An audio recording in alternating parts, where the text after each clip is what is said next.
Hello and welcome back to Shining Force 2. Last time we set out to the east to find Mt Volcano and we reached the very first town that we found in Parmesia called Ribble. They hated us at first, but then Peter told them they should like us, so now it's fine? I don't know, man. This time, we have no time to waste, but we're not actually doing anything that plotty right now. Okay, first I'm gonna make a new save slot.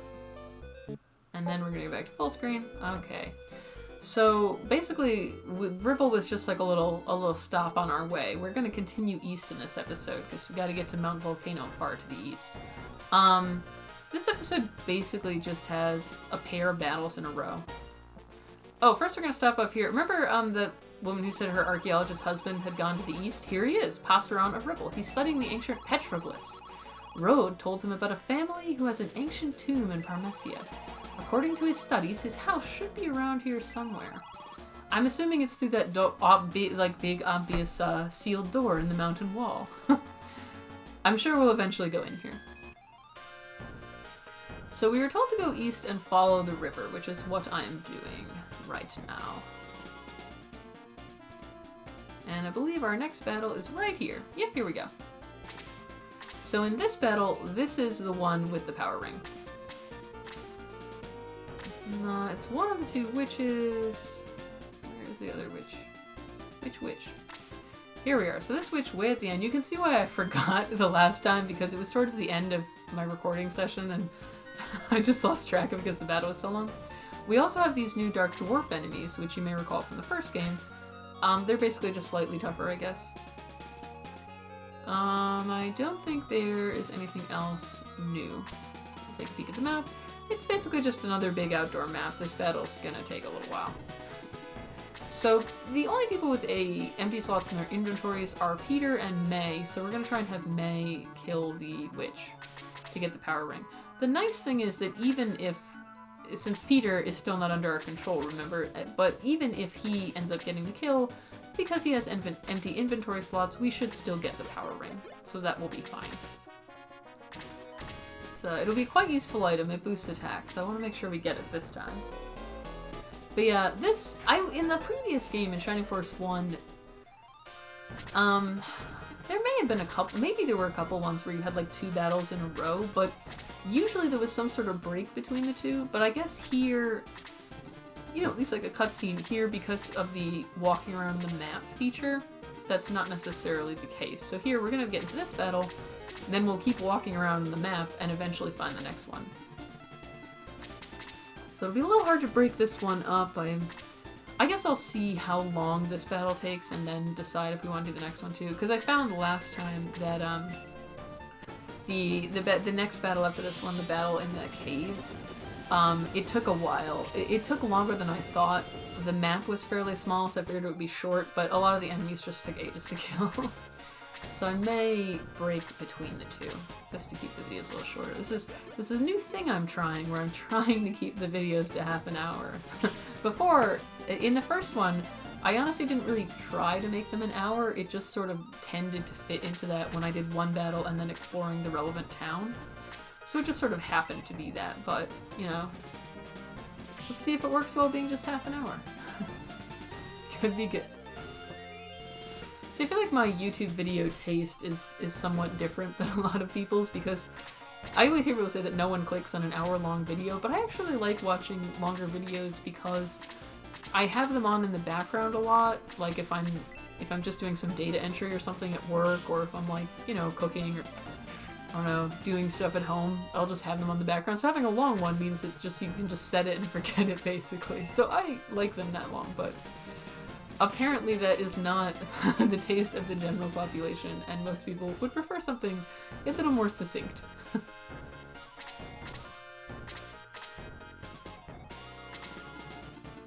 I'm giving it a try. Not that it matters, since again, I still have not posted any of these, nor have I formed any plans to do so. But I'm like, eventually, you know, eventually I'm sure that will happen.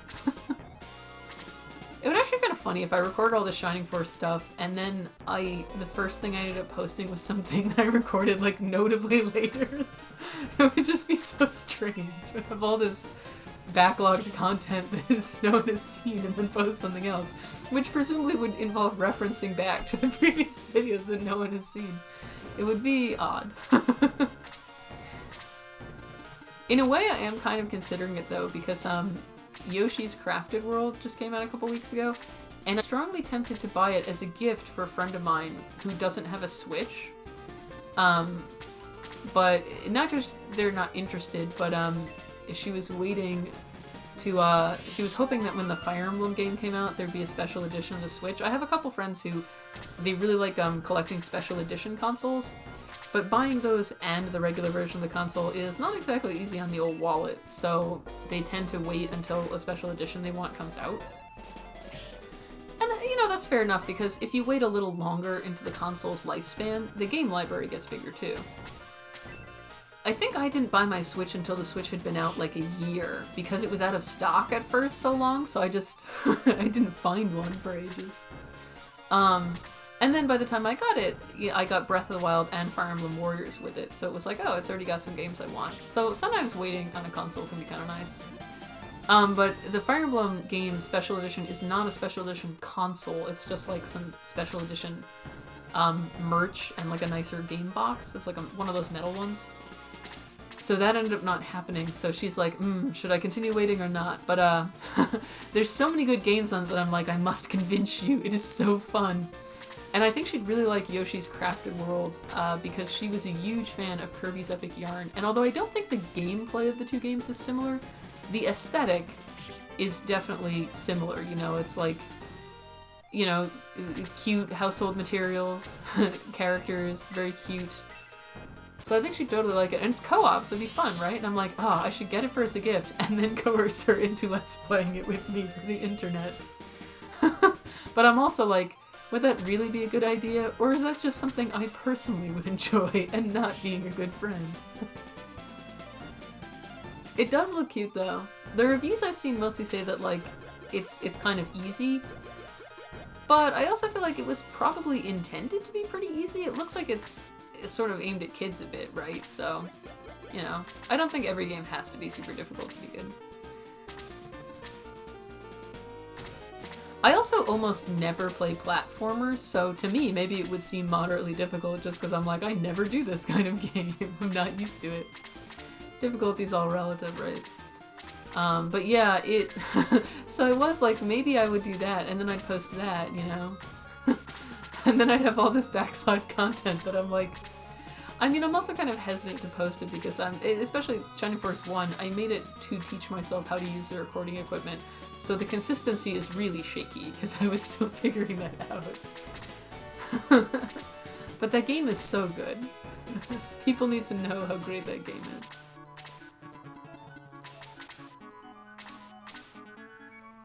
I will say that so far,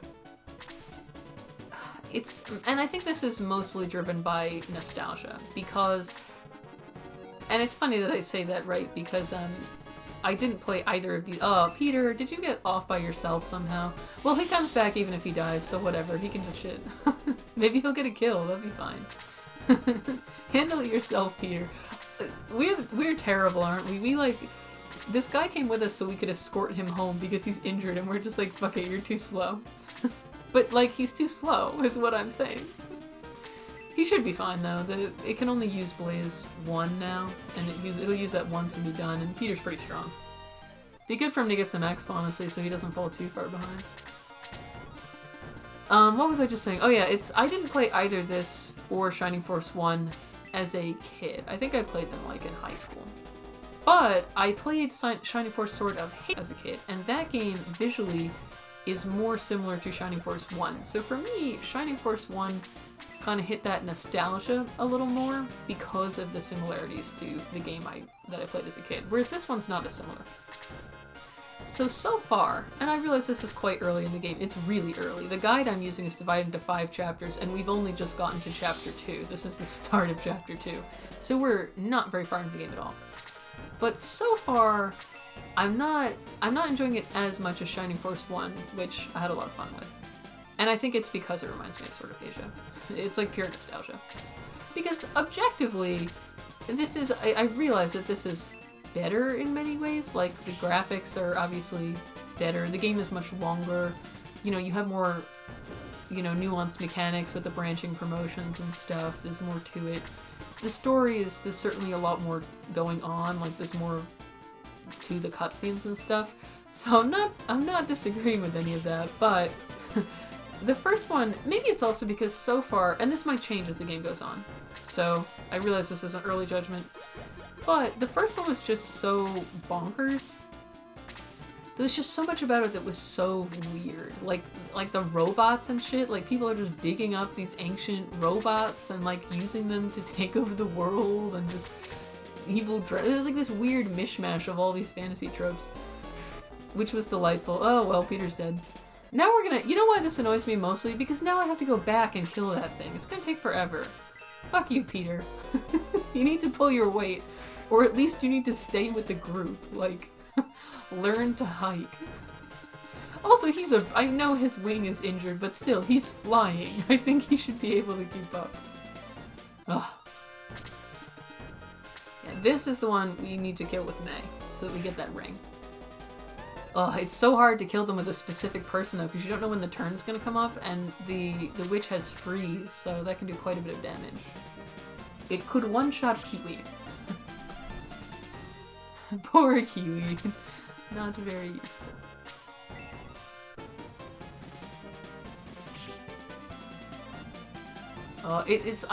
I'm hesitant to weaken the witch with anyone else, because what if they get a double attack and KO, right? We'll lose the power ring is the thing. I really wish that, you know, if we got a dropped item, it would at least be handed off to whoever had a free inventory slot, just like when we find an item in a chest or something, so that it wouldn't be quite as punishing. Oh, well, I think I want to use Blaze 2 on the 2 enemies, though. Although, I don't know who the boss of this level is either, and if we kill the boss, his Blaze 1 will not kill. Even if it crits, it won't. There we go. Now May should be able to get the kill. It's nice that the magic has fixed damage because it makes it a little easier here. I'm gonna have him weaken the bat, because I'm pretty sure the bat is not the boss of the level. If we kill the boss of the level before getting the power ring is lost. Getting items held by enemies in battle can be a bit of a task in this game.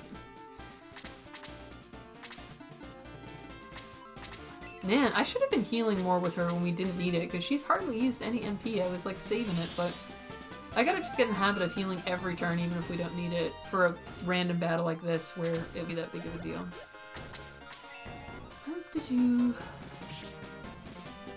Oh yeah, I was talking about this game versus Shining Force 1, and Shining Force 1 is so... it's really wacky. It's just like... and it just has like such a feeling of joy because of that. It's like a child telling you about like a dream they had or something. It's just this bizarre sequence of events, and that makes it really fun. Okay, this should let us get the power ring, hopefully, and then we can clean up the rest. Excellent. And so far, this one is a little more... obviously it's not realistic, it's a fantasy game, but it's less wacky. You know, these sequences of events... it's a little more on the nose, too, with, like, the devils from the evil land. It's like, okay, sure. In the first... yeah, Runefaust was, like, obviously the bad guys, but at least you had the twist, you know, where secretly they were being controlled and, you know, the other stuff. But yeah, so far this is a little more straightforward. And it's very classic with, like, the princess got kidnapped and we have to rescue people and, you know. I think that will change as we go on. But so far... it's a little more standard, whereas the first one was crazy.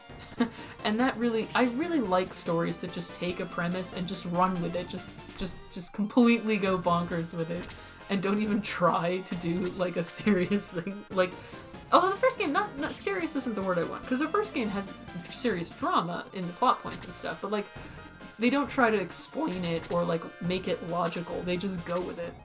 It's like, this is a world where this stuff is true. And that's just how it is. And I heavily respect stories that do that. And I'm hoping this one... oh, I guess that's a range 1 spell. Huh, I did not realize that. I think this will end the battle, but whatever. I'm tired of this battle. Very good. Her getting blast early on is really nice because it helps her get... Oh, I guess that wasn't the boss, okay. Like, it helps her just get a little more X. She can get it from healing, obviously, but that's a bigger chunk. And it's just so hard to get kills in melee with the healers as the game goes on. So having them just have a nice little damage hit there is good. Oh, we have to kill every enemy, not just the boss. We have to go back for that bat. Peter, I'm angry at you now. This is your fault. You should have killed it better. I'm just gonna have her heal even if she doesn't need to heal. Get that XP. I do like May's sprite, the ranger sprite there. It has a lot of detail in the armor and stuff, and the animation looks nice.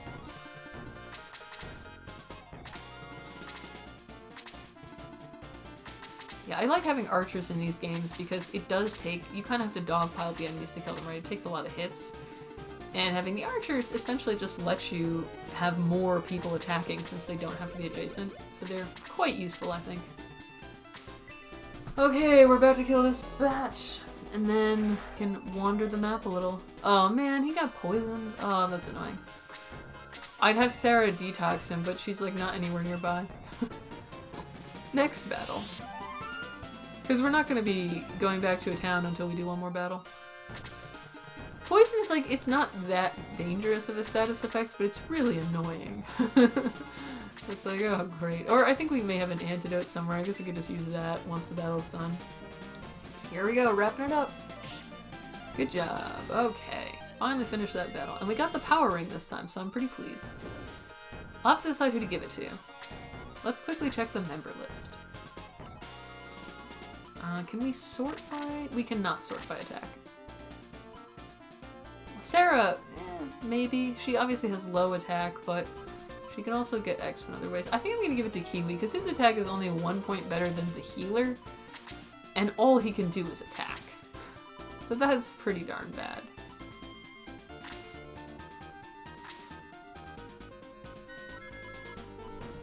So this will like... Oh wait, that's not what I want. Here we go. This will basically make him just like competitive.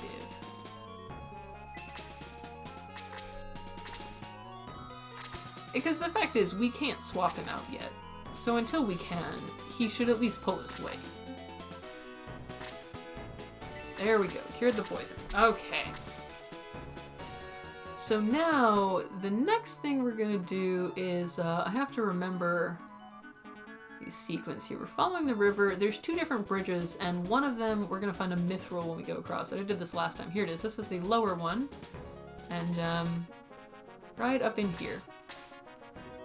Here we go, we got a spare mithril. You can see why the guide is necessary. I would not have thought to check, I would never have thought to check that random spot. And there are areas where you can't backtrack in this game, so if we don't find it by a certain point, we could never find it. Okay, so we're gonna head west now. Pretty sure, yeah, because we're following the river, if I remember right.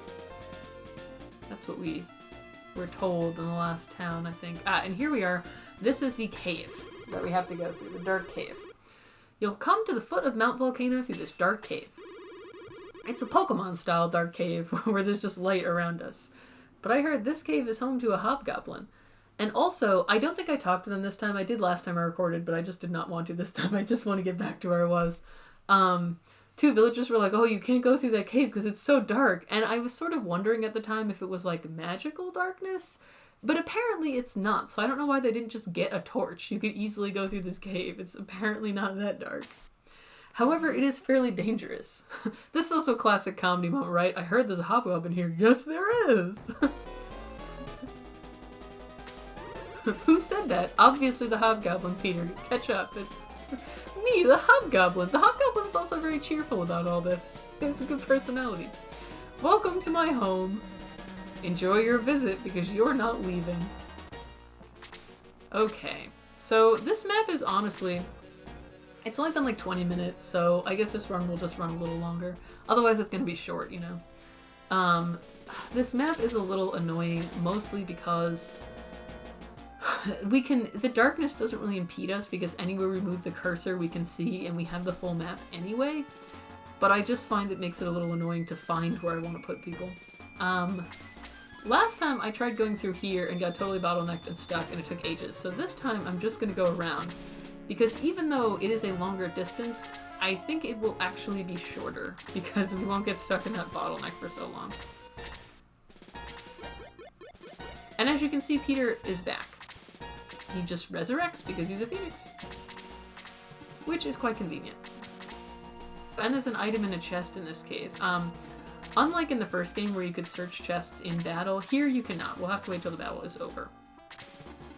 But inside of it is another of the secret promotion items, the silver tank, which, it's for one of the different archer classes. I'll have to check, I don't even remember right now. But, it, like, basically, literally, they turn into a gunner. It's pretty cool. I don't know if I'll even end up using them or not, though. I'm not sure what my final party will be. You know, whereas in the first game, I pretty much remembered all the characters I wanted in my final party because they were the ones that were the coolest. In this game, I don't remember most of the characters you get. I'm honestly not even sure how far I played in this game. I don't remember most of it. I remember, like, a character from the next town. Vaguely, like, I remember the portrait. When I looked up the list of characters that were in this game, that was the last one in the list that I had any memory of. Which is quite early in the game. But, I also remember Mitula, and I think we don't find out about her until a bit later. So I must have at least played to that point. And I remember... I know that you get a vehicle at some point, because I do remember in this game traveling back to a town and doing it in a vehicle, and going back to do some puzzle or side quest where you play a piano. So I don't know if it's that I didn't play that far, or if it's just that I haven't retained that much memory of it, so that I actually did play this stuff, but it's just the memories are very fragmented. So it's possible that as we get further in the game here, more of it will start to come back to me as I see it. It'll, like, look familiar. Hard to say. Memory is, like, a funny thing, though, right? Because I actually just recently, when I was looking up all the different Shining Force games to download them for an emulator, since I don't own a Sega CD anymore. I never did. I don't even think we still have our Sega Genesis. And those games are not available in ports or other modern forums at this point. So I was looking up emulators for them, and at the same time, I ended up looking up some ROMs for games that I remembered playing as a kid that I was just like, man, I'd like to at least go back and just look at that again. And one of them was a game where I remembered the game, but I could not remember. I was sort of not sure if I was going to find it, because all I remembered about it was that it was a co-op game. Me and my brother played it together as kids. We never beat it because it was really hard and we were kids, so we were bad at it. We went back as adults to try it again, and we got a pretty good way into it, but then my bro, as we were trying to navigate this narrow passage, his character somehow glitched into the wall and couldn't get unstuck, and the game used a password system to save, and it had been a long time since we got the previous password. And it was just like, we would have had to go back through so much of the game. We were just like, no, we couldn't. So we never beat it. And all I remembered about it was that it was an action RPG, basically. You could walk around on the map and, you know, attack, and the enemies were visible on the map and you attack them with a button. You know what I mean. Not turn-based, but like the action RPG type. And that... might as well use heal 2 here. And that, it was like a fantasy-themed game. It was top-down. I sort of vaguely remember what the graphics looked like. It was co-op, and one of the characters you could pick was a wizard named Bean. That was it. That was literally all I remembered. And as you can imagine, Googling based on that did not bring anything up. Because I didn't remember, like, the title or the plot or, you know, other important things. I just remembered there was a wizard named Bean who you could play as if you wanted.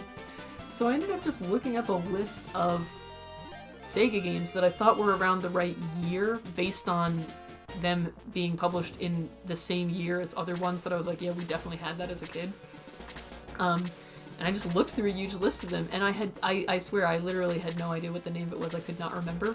But when I saw it in the list, I saw Arcus Odyssey just as one of the ones in the list, and suddenly I was just like, I think that's it. It seemed familiar once I saw it, even though I couldn't bring it to mind. When I was trying to remember it, it just clicked. Which was, and then that was the game. When I went to look up the page for it, it actually was, which was amazing to me. Because it's gotta be 20 years since I looked at that game, maybe. This is a game that we didn't play that much because we weren't good at it and we couldn't get very far. And that, you know, I couldn't remember the title. It was so far back, you know, in the past. And yet, somehow, that was stored in my memory. You know, it just needed a prompt to bring it out, you know, the correct stimuli to resurrect that lost memory. It's just, the mind is a funny thing. It honestly just blows my mind that after decades, somehow in my brain, the title of that game was still in there. It's like, that's the one. Maybe this explains why I'm so bad at remembering other things. Like, I tend to lose stuff, like my keys and things like that. I forget appointments and stuff. I can't remember dates of things. It's because my brain is busy storing shit like that. One day this might be useful. You don't need to know where your keys are. You need to know the name of a game you played when you were 8. If only we had more control over what things we remembered and which we didn't, right?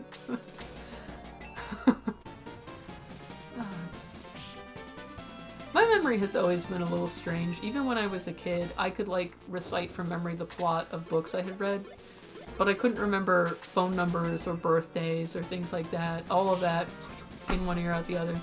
Or, like, even memories of, like, and it's funny, you know, I know people who, like, my mother has an encyclopedic memory of, like, every event that's happened in her life, practically. She'll be like, do you remember that one time, you know, it was like, well, you know, talking to my dad, obviously, not, like, but I'm like, 30 years ago when we met this one guy and we did this thing, and just, she remembers every detail of, you know, stuff from ages and ages ago, stuff people said, places they went, all these things, like, any event in her life, and of art, you know, for me and my brother, too. Do you remember when you were 8 years old, we went to this place, we did this thing, and I'm like, no, I don't remember that at all, to be honest. It's been a long time, and that is not stored in my brain anywhere. She just can remember all that shit. I cannot remember anything like that. Like, the events of my own life, just, I'm like, I don't remember things that happened a week ago. It just disappears. But I got in trouble in school as a kid once because the teacher thought I had cheated because on my English test I had used a direct quote from the book because I remembered it. I have a really good memory for stuff that I read, which is useful to me now as an adult because I'm a research scientist, and obviously when you're doing literature reviews and reading a lot of journal articles, it's quite useful to be able to retain details from them of the studies you've read about. But it's funny, I'll like remember the details of an experiment that I read about like 10 years ago, but I won't remember like the name of the authors or the date of the publication or anything. I'm terrible with that kind of stuff, but I'm good with the content. It's like the mind, it just, you know, it's hard to understand how your own mind works sometimes.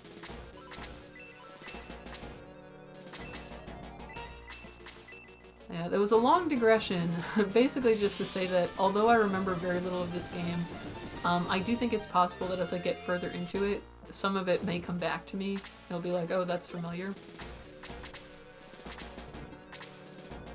So far, that has not happened. All of this is completely unfamiliar to me. I don't remember any of it. Like, I really don't. I did not remember the existence of Peter the Phoenix. I didn't remember May the Ranger, even though they're quite early in the game, and I'm almost positive I played till later in the game because I remember a character who grew later, so I did not retain a lot of this game.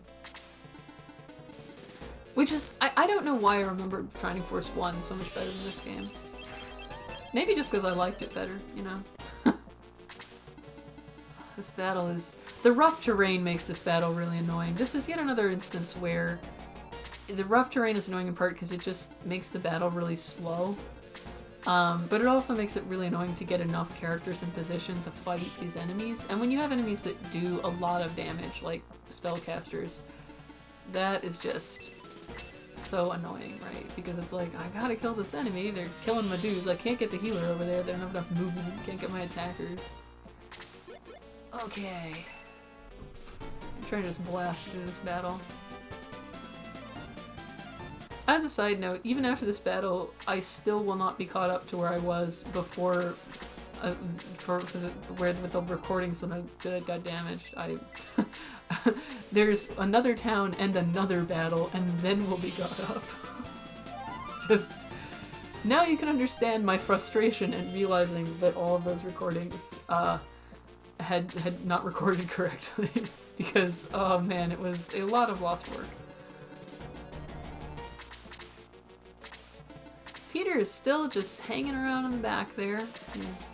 He has contributed nothing to this battle so far. I can't remember whether defeating the Hobgoblin will just end the battle or whether we have to kill every single enemy. But we shall soon find out. And in the battle after this one, the Hobgoblin is the boss here. After this battle, they'll just be a normal enemy. The difficulty ramp up will be swift. But you can kind of see why I wanted the upgraded weapons, because this battle has taken long enough as it is. Imagine if we were doing like 2 or 3 less points of damage on every attack. It would be even more annoying. You know, we gotta get through this in a timely fashion. The spear in particular is a really good upgrade. I kind of wonder if maybe the amount of grinding I did gave me more gold than the game expects, because I could buy everything easily, but the spear was more expensive, and it does seem like maybe you weren't supposed to be able to buy it right away. So it looks like we do actually have to kill every single enemy. And the only one left is this bat. Sadly, the bat will be really annoying to kill because it can fly, so it can go sit on the edge of cliffs and stuff where it's hard to hit. But we've lured it over by getting in position for Blaze too. Well, at least I kept Kiwi away, so we'll live this. The fact that the bats can cast Blaze too, honestly is really annoying because they're a common enemy. You know, they're in so many of these battles, and it's just like, really? That's just... ugh, that's annoying. Because it's hard to completely stay out of positions where you'll get hit by it. He's already high enough level, I think I'll just have him wait. Slade is also already pretty high level. He's only 12, though. I don't know if this will kill it or if the next person will get the kill. Oh, good job. At least they're not that tanky. Alright, this battle is finally done. But we can't leave yet because we have to get this item. The silver tank, as I mentioned. Oops. And with that, we are done with this cave, and we can... This cave that everyone was like, you can never go to Mt Volcano because of this cave, you'll never get through it. It was not that hard to get through it. And now we can go to this town. Here we are in, I think it's Polca. How did you come to Polca Village? Through the cave? Nobody has come to this village since... Oh, you defeated that hobgoblin? Wow, now we can use that tunnel to travel between Polca and the wilderness area. That sure is something. Alright, it's been half an hour, so let's save here and call it an episode. So in this episode, this was just traveling. We fought 2 battles, we got through this cave, and we reached the village of Polca. We're now at the base of Mt Volcano, so we're pretty close to Peter's homeland. This first quest in our new land of Parmesia is so this was just traveling, but next time, some dramatic events are going to happen, and we're going to get back to the larger plot. So next episode will be drama times. We'll explore Polca, and then we shall make our way up Mt Volcano, where we'll meet some old enemies again. So look forward to that. Until then, this has been Shining Force 2.